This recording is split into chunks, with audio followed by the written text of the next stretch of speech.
There were lots of options to take the test. I imagine with another certification there may be fewer locations. Has this been a factor? How far would you go to take a test, regardless?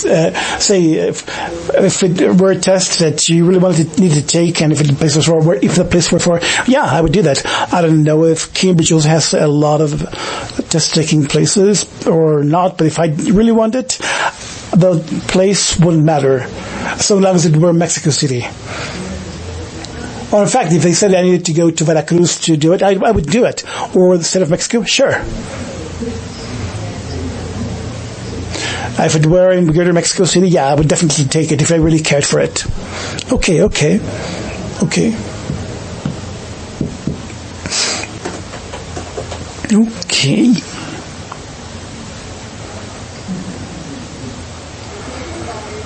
What places, what institutions would be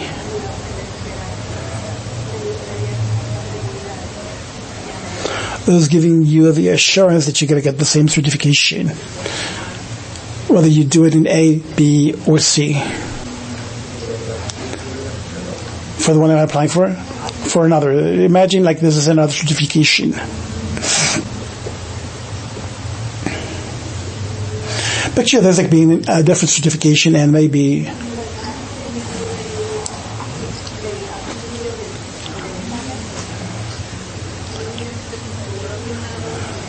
say you need to do your test, say on at Week or La Salle or the Anglo, and they say you pay with us, and you need to do the whole process you did. What places or institutions would you say you trust to do it? And say you would go take your test there, and which places wouldn't you take tests at? Thinking you can do the process at the TOEFL portal. I'd look for authorized universities. I believe the university would make you feel that you can trust them because they are a teaching institution. What universities are you talking about? I would say Week, Ibero, La Salle, the important ones. The ones that I know really care about languages. Those are the ones I would go for. Because they ask for their students to take those tests so they can go on exchange programs. So I'd go for colleges or places, recognized English schools like Interlingua, the Anglo. What is a recognized language teaching site like to you? Well, it should have some status in society. It should be a place where people know you go and study English, not some school that you see using some cloth to advertise on the street, using a banner to advertise just by using a banner in the street. Anything else that you found difficult to reserve your test?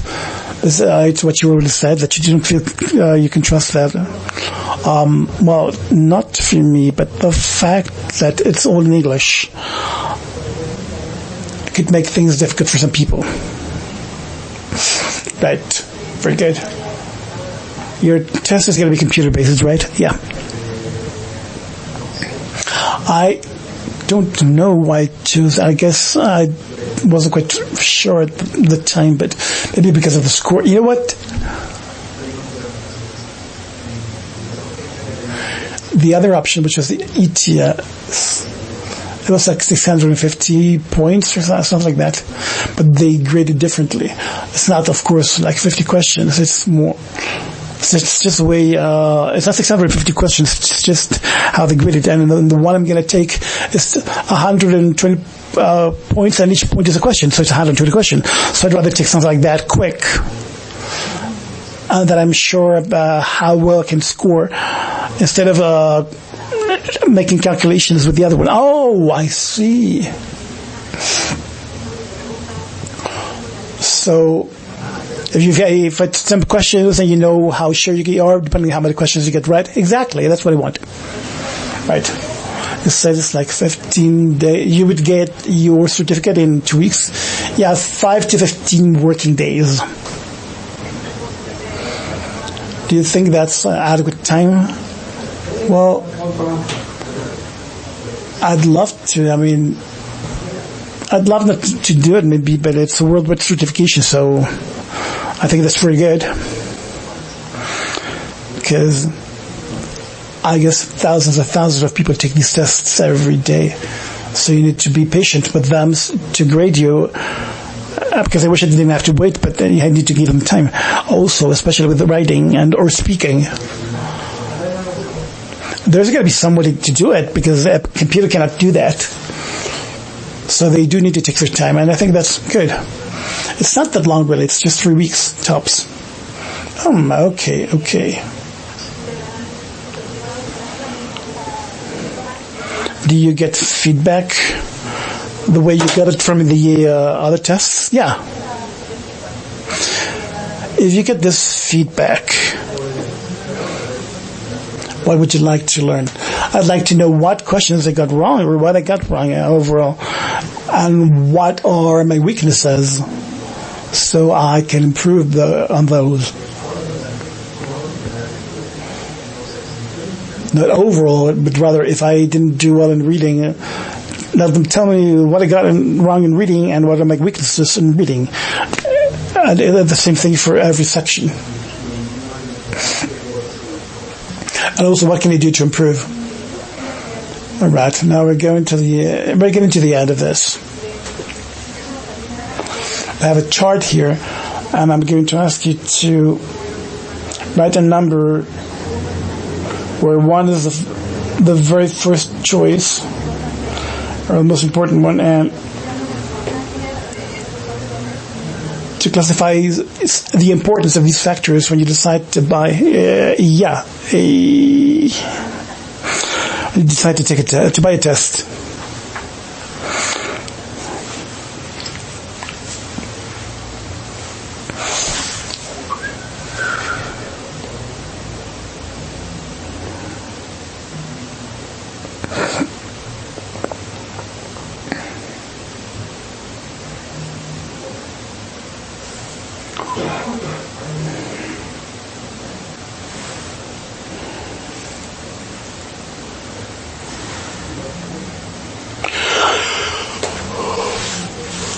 Ready.